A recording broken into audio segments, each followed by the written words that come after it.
찬송가 384장으로 찬송하겠습니다. 384장 찬송입니다.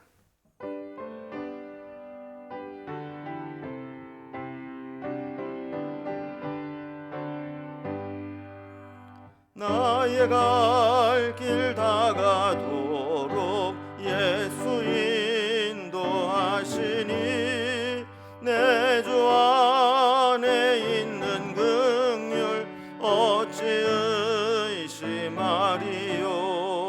믿음으로 사는 자는 하늘 위로 받겠네.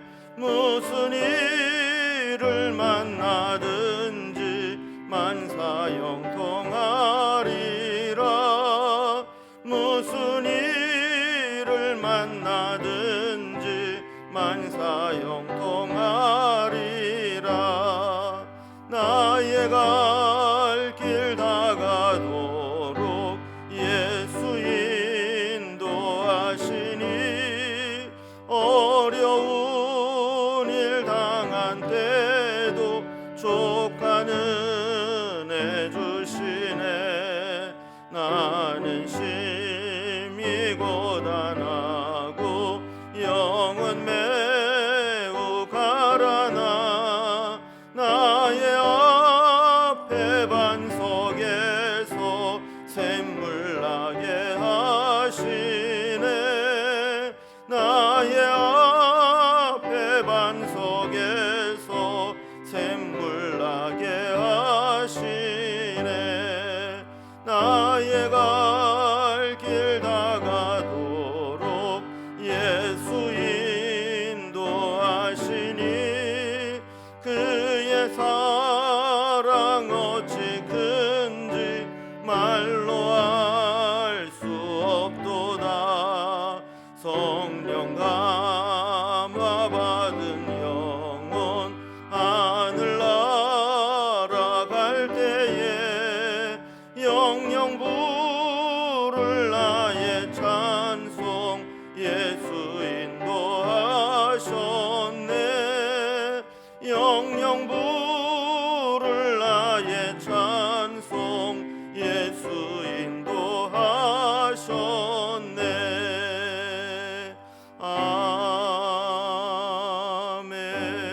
아멘. 아멘. 오늘 함께 나눌 하나님 말씀은 구약성경 다니엘서 1장 8절에서 21절까지 말씀입니다. 다니엘서 1장 8절에서 마지막 21절까지 말씀, 구약성경 1230면에 있습니다. 말씀을 제가 봉독하겠습니다. 다니엘은 뜻을 정하여 왕의 음식과 그가 마시는 포도주로 자기를 더럽히지 아니하리라 하고 자기를 더럽히지 아니하도록 환관장에게 구하니 하나님이 다니엘로 하여금 환관장에게 은혜와 긍휼을 얻게 하신지라. 환관장이 다니엘에게 이르되 내가 내 주 왕을 두려워하노라. 그가 너희 먹을 것과 너희 마실 것을 지정하셨거늘 너희의 얼굴이 초췌하여 같은 또래의 소년들만 못한 것을 그가 보게 할 것이 무엇이냐. 그렇게 되면 너희 때문에 내 머리가 왕 앞에서 위태롭게 되리라 하니라. 환관장이 다니엘과 하나냐와 미사엘과 아사랴를 감독하게 한 자에게 다니엘이 말하되 청하오니 당신의 종들을 열흘 동안 시험하여 채식을 주어 먹게 하고 물을 주어 마시게 한 후에 당신 앞에서 우리의 얼굴과 왕의 음식을 먹은 소년들의 얼굴을 비교하여 보아서 당신이 보이는 대로 종들에게 행하소서 하며 그가 그들의 말을 따라 열흘 동안 시험하더니 열흘 후에 그들의 얼굴이 더욱 아름답고 살이 더욱 윤택하여 왕의 음식을 먹는 다른 소년들보다 더 좋아 보인지라. 그리하여 감독하는 자가 그들에게 지정된 음식과 마실 포도주를 제하고 채식을 주니라. 하나님이 이 네 소년에게 학문을 주시고 모든 서적을 깨닫게 하시고 지혜를 주셨으니 다니엘은 또 모든 환상과 꿈을 깨달아 알더라. 왕이 말한 대로 그들을 불러들일 기한이 찼으므로 환관장이 그들을 느부갓네살 앞으로 데리고 가니 왕이 그들과 말하여 보매 무리 중에 다니엘과 하나냐와 미사엘과 아사랴와 같은 자가 없으므로 그들을 왕 앞에 서게 하고 왕이 그들에게 모든 일을 묻는 중에 그 지혜와 총명이 온 나라 박수와 술객보다 10배나 나은 줄을 아니라. 다니엘은 고레스 왕 원년까지 있으니라. 아멘. 우리는 어제부터 다니엘서의 말씀을 살펴보고 있습니다.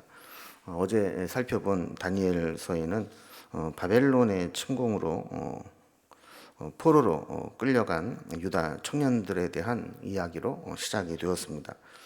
바벨론은 점령국의 왕족과 귀족들 가운데 그들의 자제 중에서 좀 똘똘하고 쓸만한 자들을 볼모로 끌고 가서 친 바벨론 성향의 인물로 개조를 하려고 했습니다. 그렇게 해서 이 점령국의 또 반란이나 독립운동이 일어나는 것을 미연에 방지하고 효과적으로 식민 통치를 하기 위함이었죠.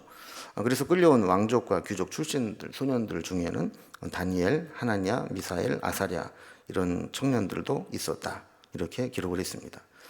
그들은 바벨론에 끌려와서 바벨론의 학문과 언어를 배우고 식민지 사관을 교육받으면서 민족 정신을 개조하려고 했죠. 또 음식을 바꾸면서 그들의 정신세계와 문화를 뿌리채 바꾸려고 했습니다. 그리고 마지막으로 그들의 이름을 바벨론의 신들의 이름을 넣어서 우상 숭배하는데 거부감을 느끼지 않고 자연스럽게 바벨론의 우상에 물들도록 했습니다. 저들의 의도대로라면 아무리 믿음이 좋은 사람이라 할지라도 얼마 못 가서 바벨론 우상에 물들고 아무리 민족 정신이 뛰어난 애국심이 투철한 사람이라 할지라도 바벨론에 충성하고 바벨론의 국민이 되었다는 것을 자랑스럽게 여기도록 되어야 될 상황이었습니다. 그런데 그들 중에 이 다니엘과 3명의 친구들은 그런 정책이 무색하게도 믿음으로 살기로 뜻을 정하고 또 설득해서 함께 믿음을 지켜나는 모습을 보여주게 됩니다. 오늘 그런 다니엘과 세 친구들의 내용들이 나오게 되는데 한번 내용을 단락별로 살펴보겠습니다. 먼저 8절에서 14절까지는 이렇게 왕의 음식을 거절하고 그들의 뜻을 정하는 다니엘과 세 친구들에 대한 모습이 나오게 됩니다. 그리고 15절에서 21절까지는 그렇게 했을 때 다른 사람들보다도 바벨론의 뜻대로 행한 사람들보다도 더 뛰어난 탁월한 모습을 나타내게 만들도록 돌보시는 하나님의 은혜가 후반부에 나오게 됩니다. 먼저 전반부 첫 번째 단락입니다. 그런 바벨론 식민지 지배 전략에 물들지 않고 뜻을 정함으로 거절한 다니엘과 세 친구들에 대한 이야기입니다. 8절 말씀을 보면 다니엘은 뜻을 정하여 왕의 음식과 그가 마시는 포도주로 자기를 더럽히지 아니하리라 하고 자기를 더럽히지 아니하도록 환관장에게 구하니 그랬습니다. 이건 사실 보통 사람으로는 감히 할 수 없는 상상조차 하지 못하는 일들을 다니엘은 하고 있습니다. 이런 바벨론의 이 개조 프로그램을 거절하겠다 하는 거죠. 이 과정에서 우리는 몇 가지 다니엘의 자세나 태도를 보면서 교훈을 얻게 됩니다. 먼저는 뜻을 정했다 하는 겁니다. 우리가 어떤 일을 하든 어떤 인생을 살아가든 뜻을 정하는 것, 마음을 정하는 것, 원칙을 정하는 것은 너무나 중요합니다. 사람은 마음 먹은 대로 살아가기 때문에 그렇습니다. 만약에 우리가 어떤 원칙을 정하지 않고 마음을 정하지 않고 뜻을 정하지 않고 살아가게 되면 늘 상황에 이끌리게 됩니다. 상황이 이렇게 몰고 가면 그쪽으로 휩싸이게 되고 상황이 또 저렇게 바뀌면 또 그쪽으로 몰려가게 되는 것이죠. 그러나 무엇인가를 결단하고 뜻을 정하게 되면 그 뜻을 이루기 위해서 목표를 향해서 살아가게 됩니다. 다니엘은 믿음을 지키기로 뜻을 정하고 마음 먹었습니다. 그래서 그 결과가 뭐냐면 왕이 정해준 음식 또 왕이 주는 포도주 이것으로 자기를 더럽힐 수 없다라고 생각하면서 환관장에게 뜻을 구하는 겁니다. 그래서 9절에 보면 하나님이 다니엘로 하여금 환관장에게 은혜와 긍휼을 얻게 하신지라 그랬습니다. 다니엘이 하나님 앞에 어떤 자신의 뜻을 정하고 믿음을 지키겠다 이 결단을 했을 때 하나님은 그 대상이 되는 환관장에게 은혜와 긍휼을 받을 수 있도록 길을 열어주신 겁니다. 환관장이 다니엘의 말을 듣고 선하게 대해준 거죠. 만약에 이 환관장이 그때 마음이 막 강팍해지고 막해져서 이 다니엘을 보면서 뭐 저런 놈이 다 있냐고, 감히 어떻게 저런 이야기를 하느냐고 막 화를 내면서 왕이 내린 명령을 거부하는 자는 역적이 될 수 있다, 뭐 이래서 핍박을 하거나 또 죽음에도 이를 수 있는 상황까지 갈 수 있는 것이죠. 그러나 하나님께서 그에게 은혜와 긍휼을 얻게 하니까 상황이 완전히 달라지게 됩니다. 그러면 우리도 어떤 사람을 상대해야 될 때 우리가 이렇게 뭐 하겠다 막 결단하는 것도 중요하지만, 하나님 앞에 기도해서 저 사람으로 하여금 우리가 은혜와 긍휼을 얻게 해 주옵소서, 이렇게 기도하는 것이 정말 필요하다라는 것을 배우게 되죠. 10절에 보면 환관장이 다니엘에게 이야기를 합니다. 내가 내 주 왕을 두려워하노라. 그가 너희 먹을 것과 너희 마실 것을 지정하셨거늘 너희 얼굴이 초췌하여 같은 또래 소년들만 못한 것을 그가 보게 할 것이 무엇이냐. 그렇게 되면 너희 때문에 내 머리가 왕 앞에서 위태롭게 되리라 그랬습니다. 그러니까 환관장이 참 인격적으로 대해주는 거죠. 한마디로 막 잘라버리거나 이 어디서 그런 소리를 감히 하느냐고 반항하는 것으로 여기서 처벌을 한 것이 아니라 아주 부드럽게 자신의 입장과 처지를 설명을 하는 겁니다. 자기는 자기가 해야 될 일이 있다는 거예요. 왕에게 부여받은 사명이 있는데 이렇게 3년 동안 이 포로로 끌려온 이 소년들, 엘리트 소년들에게 잘 관리를 해서 3년 후에는 왕 앞에 아주 최고로 멋진 모습을 만들어서 세워야 되는데, 만약에 너희들 말대로 그렇게 먹을 것도 포도주 먹지 않고 채식을 하고 그러다가 너희들 셋만 초췌하게 되면 나중에 왕이 물어볼 거 아니냐. 쟤들은 왜 저렇게 남들보다 저렇게 못됐냐. 이렇게 했을 때 왕이 내린 음식을 거절했습니다. 이렇게 하다면 그것을 허락해주고 허용한 자기의 목숨이 위태롭다라는 설명을 하는 거죠. 그러니까 다니엘이 이제 조건부로 제안을 합니다. 12절과 13절을 보면 청하오니 당신의 종들을 열흘 동안 시험하여 채식을 주어 먹게 하고 물을 주어 마시게 한 후에 당신 앞에서 우리의 얼굴과 왕의 음식을 먹은 소년들의 얼굴을 비교하여 보아서 당신이 보는 대로 종들에게 행하소서 그랬습니다. 다니엘이 참 지혜로웠던 게 바로 이런 거죠. 먼저 공손한 태도를 보입니다. 자신의 신앙에 대한 확고한 신념과 또 신앙이 있었지만 그것을 표현할 때에는 겸손하고 공손한 모습으로 표현하는 것을 보게 됩니다. 우리도 내가 가진 믿음과 신념이 강하다고 해서, 분명하다고 해서 그것을 막 강압적으로 주장을 하게 되면 믿지 않는 사람들은 오히려 거부감을 느끼게 되어 있습니다. 두 번째로 다니엘은 참 지혜로웠습니다. 믿음은 무대뽀로 밀어붙이는 게 아닙니다. 때로는 우리가 믿음으로 극복하고 뛰어넘어야 될 때도 있지만, 믿음을 이해하지 못하는 자들에게는 그들의 수준에서 그들이 납득할 수 있도록 설득하고 표현할 수 있어야 됩니다. 그래서 어디 제안을 하는 거죠.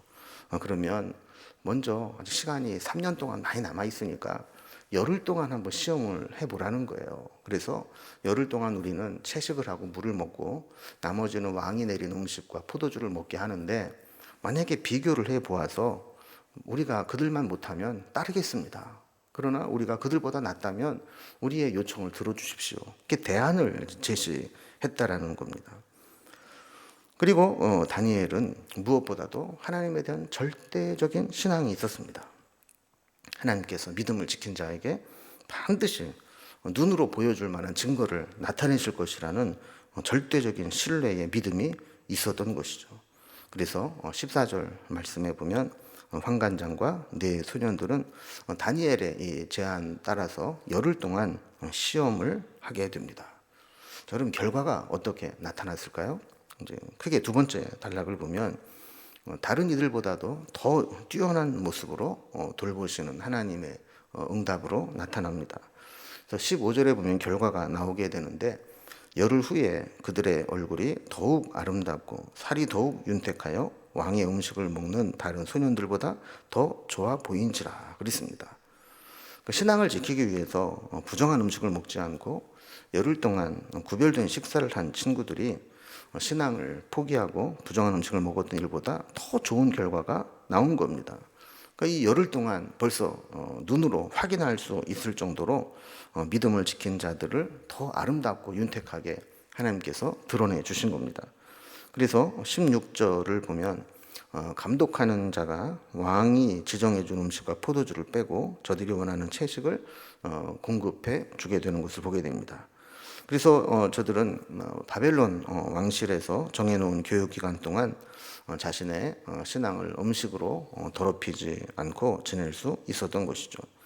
그 다음에 보면 이제 믿음으로 사는 자에게 주는 하나님의 더 큰 은혜가 여러 가지 계속 이어져서 나타나고 있습니다. 먼저 17절 말씀을 보면 하나님이 이 네 소년에게 학문을 주시고 모든 서적을 깨닫게 하시고 지혜를 주셨으니 다니엘은 또 모든 환상과 꿈을 깨달아 알더라 그랬습니다. 믿음을 지킨 자들에게는 이렇게 외적으로만 겉으로 드러나게만 이렇게 좋아 보이는 것이 아니라 놀라운 지성을 주셨습니다. 그래서 학문적인 깊이를 갖게 했고 읽는 것마다 책을 읽을 때마다 더 깨닫는 은총을 주셨고 또 지혜를 얻게 되었다라는 겁니다. 게다가 특별히 다니엘은 환상과 꿈을 깨달아 아는 은사까지 더하게 됩니다. 여러분 공부라는 것이 해보면 그렇습니다. 그냥 오래 앉아 있는다고 해서 공부를 잘하는 게 아니고 공부하는 방법을 터득하고 요령이 있고 또 공부를 할 때 깨닫게 될 때 공부를 잘하게 되는 것이죠. 거기다가 은사를 더해 주시면 그는 뭐 세상에서 아주 총명하고 탁월하게 되는 겁니다. 하나님께서 다니엘과 이 세 친구들에게 이런 은사를 주셨다는 겁니다.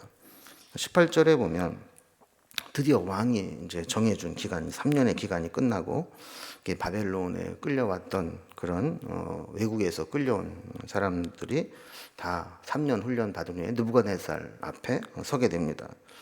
19절에 보면 이렇게 왕이 그들과 함께 교육생들과 함께 면접을 보면서 시험을 하는 그런 시간이 됐는데 다니엘과 친구들도 느부갓네살 앞에 서게 됩니다. 20절에 보면 다니엘과 뜻을 함께한 친구들의 탁월함이 드러나게 됩니다. 그래서 느부갓네살이 물어보는 말들마다 아주 탁월한 답변들을 하는데 심지어는 이미 오랫동안 왕실에서 일을 해왔던 그 온 나라의 박수와 술객들보다 10배나 더 지혜롭고 총명하게 되었다라는 겁니다. 그럼 사실 공부할 때 아무리 잘한 사람도 실전에 투입되면 어떻게 할지 몰라서 헤매기 쉬운데 이 다니엘과 세 친구들은 왕실 운영이라든지 느부갓네살이 질문하는 것에 답변하는 것이 이미 베테랑처럼 일하고 있었던 그 신하들보다도 10배나 뛰어난 답변을 내놓았다는 거예요. 마지막 21절에 보면 다니엘이 고레스 왕 원년까지 있으니라 그랬습니다. 그러면 지금 이제 시작은 바벨론 왕 느부갓네살 때 포로로 끌려간 것으로 시작이 되는데 다니엘의 마지막은 고레스 왕 원년까지 있었다 그래요. 이 고레스는 페르시아 바사 왕이죠. 바사의 왕으로서 역사적으로 참 중요한 인물입니다. 바벨론을 무너뜨리고 페르시아 제국을 세운 왕인데 특별히 이스라엘 백성들에게 중요한 의미는 포로로 끌려가 있던 자들을 다시 고국으로 돌아갈 수 있도록 칙령을 만든 사람, 그래서 고레스 칙령을 만든 사람이 바로 페르시아의 바사 고레스 왕인데 이때까지 다니엘이 그 땅에서 하나님의 지혜자로 사명을 감당했다라는 겁니다. 오늘 말씀을 이제 정리를 해보면 우리도 다니엘처럼 세상 풍조에 적응하고 맞추어 살라고 강요받는 세상을 살아가고 있습니다.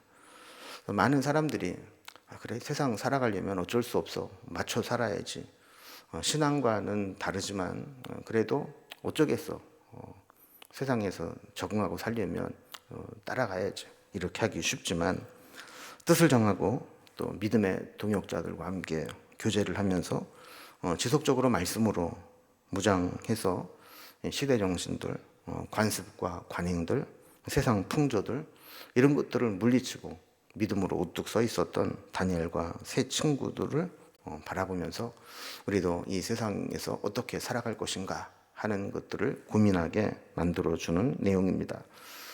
믿음은 거절할 때 거절할 수 있는 것이 믿음입니다. 거절해야 될 때 거절하지 못하면 결국에는 믿음을 포기하고 영적으로 넘어지게 됩니다. 그래서 우리에게 참 중요한 것은 뜻을 정하는 것이 중요하고 또 함께 그 뜻을 이루어나갈 믿음의 동역자들이 중요하고 그리고 지속적으로 함께 말씀으로 재충전받고 자신의 자리를 확인하는 이런 일들이 일어나게 될 때 세상 풍조가 아무리 거세게 밀려와도 우리가 믿음으로 서게 될 줄로 믿습니다. 다니엘과 세 친구들처럼 믿음을 지키고 하나님의 특별한 은혜와 은사를 체험하는 우리의 삶이 될 수 있기를 주님의 이름으로 기원합니다. 기도하겠습니다.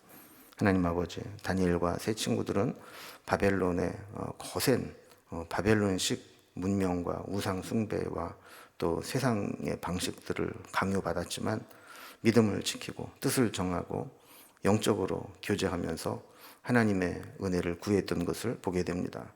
그 결과 하나님께서 그들을 보호하실 뿐만 아니라 모든 사람보다 탁월하게 만들어 주셔서 그들을 인정하지 않을 수 없는 상황으로 이끄신 것처럼 우리에게도 이 세상에 여러 가지 거센 물결이 들어올 때 그것에 맞서서 아닌 것은 아니라고 거절하며 믿음을 지키는 그 믿음을 허락해 주옵소서.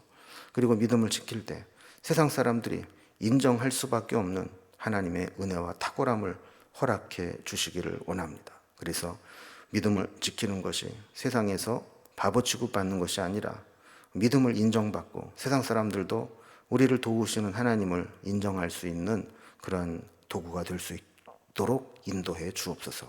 오늘 하루도 그 주님의 은혜 가운데 살아가기를 소망하며 예수님의 이름으로 기도드리옵나이다. 아멘. 이제 각자의 기도 제목들로 자유롭게 기도하시겠습니다.